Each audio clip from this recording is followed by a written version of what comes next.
कुबेर का अहंकार। यह एक पौराणिक कथा है। कुबेर तीनों लोकों में सबसे धनी थे।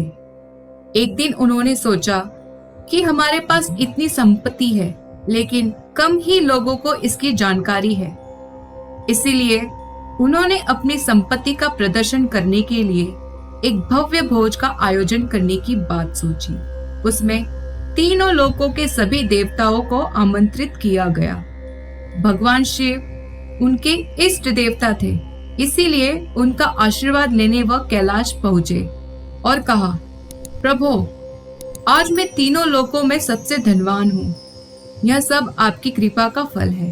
अपने निवास पर एक भोज का आयोजन करने जा रहा हूँ। कृपया आप परिवार सहित भोज में पधारने की कृपा करें। भगवान शिव कुबेर के मन का अहंकार ताड़ गए।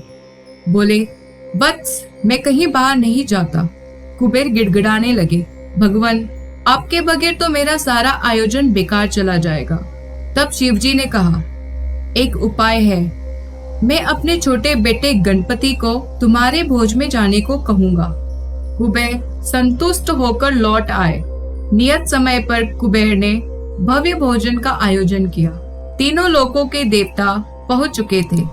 अंत में गणपति आए और आते ही कहा, मुझको बहुत तेज भूख लगी है, भोजन कहाँ है? कुबेर उन्हें भोजन से सजे हुए कमरे में ले गए। सोने की थाली में भोजन परोसा गया।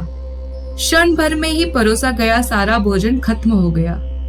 दोबारा खाना परोसा गया, उसे भी खा गए।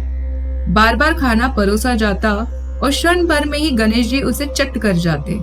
थोड़ी ही देर में हजारों लोगों के लिए बना भोजन खत्म हो गया, लेकिन गणपति का पेट नहीं भरा।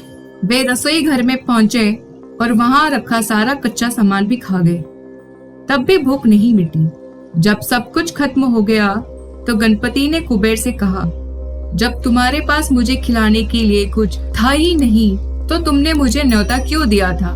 कुबेर का अहंकार चूर चूर हो गया।